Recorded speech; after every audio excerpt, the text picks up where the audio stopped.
uždavinys mūsų yra štai toksai, mums reikia surasti sigma x taške A, B, C ar D, kai veikia štai toks apkrovimas, koks ten yra duotas, sloginys Q. Aišku, jeigu man įdomu visos diagramos, tai aš galiu bražyti visas, jeigu net ten domina tik tai tam tikra dalis, tai aš galėčiau net ir nesibražyti, tiesiog atsikelti apkrovas, bet principas vis tiek. Čia aš pirmas dalykas, tai turiu, sakykime, Q kartą atsikeliu. Tada toj pačioj plokštumoje atsikeliu momentas QA kvadratu dalinta iš 2. Momentas šitas, šitoj plokštumoje veiks visą šitą A, B ir C stripus. Skersinė jėga jinai bus kilnojama ir priklausomai nuo to, jeigu lygiagrečiai, tai dar papildomai momentas atsiras. Jėga F lygiai taip pat, jinai, sakykime, turėtų būti atkelta čianais, jėga F, ir papildomai būtų momentas jėgos kryptis ir strypo, kur atžvilgiu perkeliam kryptis, ir jėgos poveikis būtų stotas štai tokio momento efektą. Taip, tai dabar keliaujant toliau į šitą tašką, aš turėčiau, sakykime, atsinešti jėgą tą pačią F. Aš turėčiau atsinešti sloginį Q kartą. QA. Sloginys persineša iš šito į šitą tašką lygiagrečiai, vadinasi slogino kryptis ir strypo kryptis, horizontali. Ir momentas yra QAB. Kas ten dar likę yra? Momentas, kuriuo sakiau, kad veiks iki galo. QA kvadratu dalinta iš 2. Ir dar kas likę? Jėgos F momentas, aš jį net prieš tai, F kartą buvau jau atkėlęs, ta prasme buvau atkėlęs į šitą sujungimą, dabar jisai dabar vėlgi veiks iki pat įtvirtinimo, tai toj pačioje plokštumoje. Ir lieka F kartą. Na ir galiausiai mes turime, kad šitame taške mes turime vieną skersinę jėgą F, vieną ašinę jėgą Q kartą ir turime 3 momentus skirtingose plokštumose. Tai vadinasi, čia mes turėsime 2 momentus lenkimo plokštumoje, lenkimo, ir vienas iš jų bus sukimo momentas. Sukimo yra štai šitas, kurį aš dabar čia išryškinu, tai reiškia šita plokštuma yra statmena strypo C ašiai, vadinasi, tai bus sukimo momentas, tie 2 lenkimo momentai. Na ir dabar, sakykime, aš jau turėčiau nusibrėžti diagramas. Nežinau, jeigu mums, sakykime, būtų įdomu tik tai strypas C, tai mes praktiškai galime ant jo viską ir braižyti. Reiškia, pasiėmų strypą C. Na ir dabar žiūriu, veikia QAB, čia horizontalioje plokštumoje, maždaug čia įsitvirtinu, jeigu veikia vieną pusę momentas, taip lyg čia, gniuždami nuo mūsų sluoksnį, ir čia šitam taške aš dedu reikšmę Q kart A kart B. Kryptis labai paprastai. Šitie 2 brūkšniukai parodo kryptis. Vienas brūkšniukas dažniausiai būna strypo, kitas brūkšniukas yra diagramos kryptis. Tai strypo yra horizontalus, čia diagrama QAB. Čia šitam taške aš turiu lygiai tą patį. QAB. Atstumas štai šitas yra C į strypą. Dabar be viso to aš turiu skersinę jėgą F, kuris, sakykime, mūsų atveju čia momento nesudaro. Šitam taške, atsiprašau, čia nesudaro.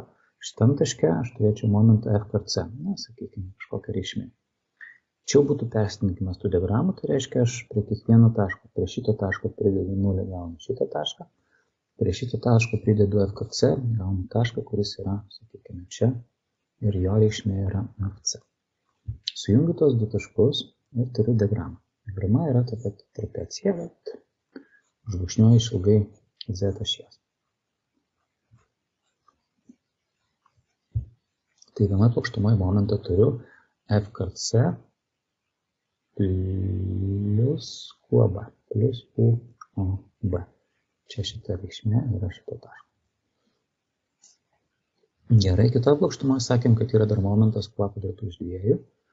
Ir vėlgi čia aš jį įsitvirtinu strypą, aš matau, kad tas momentas veikia taip, jog nuždusi viršutiniai sluoksniai.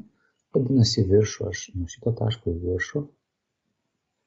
Tai sakiau, vienas brūkšniukas strypo, kitas yra diagramos. Diagramos kryptimi, apkrovos kryptimi aš atidedu reikšmę QA kvadratu dalinta iš 2. čia šitam taške, iš to taško tą pačią kryptimi vertikaliai. Tai reiškia, tuo pačiu atstumu taškas, kuris yra QA kvadratu dalinta iš 2. Tuos du taškus sujungiu ir, kaip ir, sakykime, užbrūkšniuoju statmenais strypo ašį. Turiu dvi diagramas, lenkimo momento. Čia būtų MF. Dar vienas dalykas, tai būtų sukimo momento diagrama per visą strypo ilgį. Nesvarbu, kurioje plokštumoje, sakykime, momentas. Žiūriu į strypą C iš laisvo galo, tai reiškia iš dešinės pusės, ir matau, kad momentas prieš laikrodžio rodyklę. Tai jo yra reikšmė teigiama. Čia iki čia per visą ilgį strypas C būtų sukamas ir momento reikšmė yra F. Taip, tai yra sukimo momentų diagrama. Kai jau turim diagramas, tada mes keliaujame prie įtempių skaičiavimo. Tai įtempiai skaičiuojame štai taip, kad pamenam turbūt.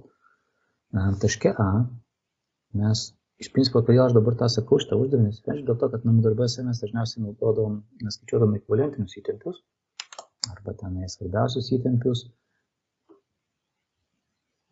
arba didžiausius skersvėjo įtempius, tai reiškia, kad mes neskaičiuodom taške viename. Kai kuriais atvejais ten sutampa, kai tik vienas lenkimo momentas yra, bet kai kuriais atvejais, taip kaip čia, vieną kartą reikia vertinti, kitą kartą nereikia. Tai dabar, jeigu tos momentus aš čia turiu, tai aš galiu pasižiūrėti ir persikelti jos. Štai šitas QAB momentas veikia, sakykime, apie štai šitą ašį. MY yra lygus QAB. Dabar apie ašį Z bus lenkiamas momentas štai šitas. Yra statymas Z ašį, vadinasi, jis lenks apie Z ašį. Ir į pusę štai tą. Čia yra MZ lygus QA kvadratu dalinta iš 2. Toliau dar turime sukimo momentą. F karta, jisai veikia į šitą pusę. F karta. Tai yra tas sukimo momentas. Jau turbūt kolegom šiandien ryte sakiau, kad, sakykime, per kontrolinį berods nereikės.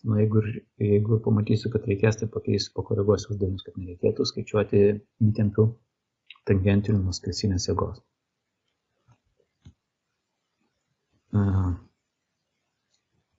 Tai turim 3 momentus. Ir dabar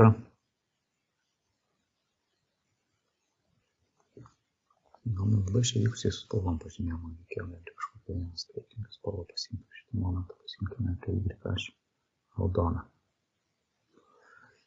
Tai reiškia, šitas momentas, taip, čia duoda sigma x teigiamus, sigma x taške D nuo lenkimo momento apie MY ašį. Yra lygu, sakykime, MY dalintas iš W Y. Čia natūralu, kad jis yra gniuždantis įtempiai. Bet tokio paties dydžio. Ir kita vertus, čia šitame taške tai nėra jokių įtempių nuo momento apie Z. Tai šiaip, jeigu dar paimčiau sigma x, tai yra lygus tik tai sigma x taške D yra lygus tik tai sigma x nuo momento MY.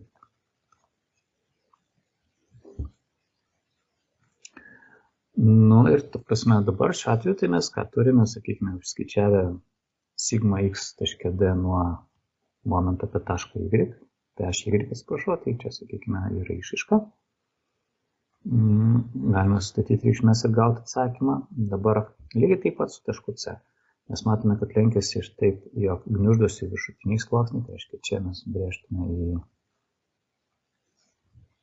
į vidų įtempius, čia mes į išorę. Čia mes turime šitame taške tempimo, šitame gniuždymo, šitą gniuždymą. Iškia atsakymai būtų B ir A taške neigiami normaliniai įtempiai, čia būtų teigiami normaliniai įtempiai.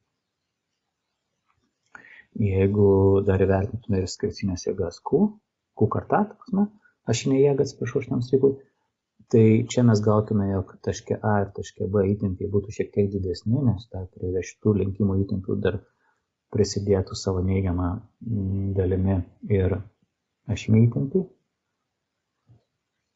O čia mes turėtume, sakykime, teigiamą minus sigma x nuo ašinės jėgos M. Tai čia toks yra skaičiavimas. Nežinau, ar aš čia kažką priminiau ar ne, bet norėjau, kad, sakykime, dar šiek tiek būtų pakartotas tas dalykas, kad mums kai kuriais atvejais, kai skaičiuojame taške, reikia tik vieno momento, ne dviejų. Aišku, jeigu tas taškas yra kažkur tai čia per vidurį ar kažkur tai kitur, tai tada mes taikome abu du momentus ir imame nebe WX išraišką, bet jau imame kažkokią kitą išraišką. Pavyzdžiui, jeigu aš pasimčiau ir man ten būtų įdomu, sakykime, kaip atrodo įtempiai.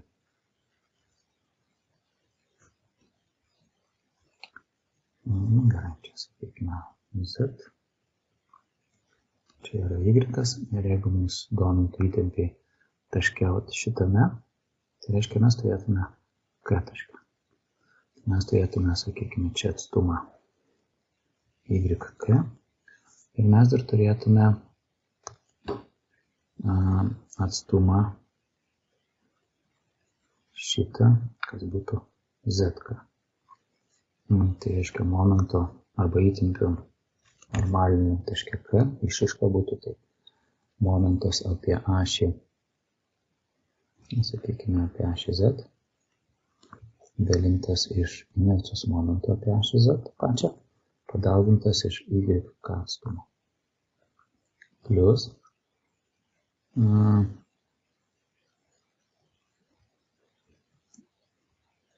čia dėl pliuso tai galbūt gali būti plius minus, bet sakykime, jeigu pačių uždavinį žiūrėti, tai būtų čia minusas turbūt.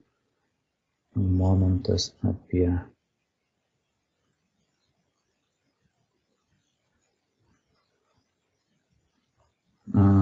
ašį Y, dalinta iš inercijos momento apie ašį Y, apie šitas momentas, ir čia mes, sakykime, daugintume iš atstumo ZK. Ir dar būtų plius, čia visi plius minus, sakykime, plius minus, būtų MŠ.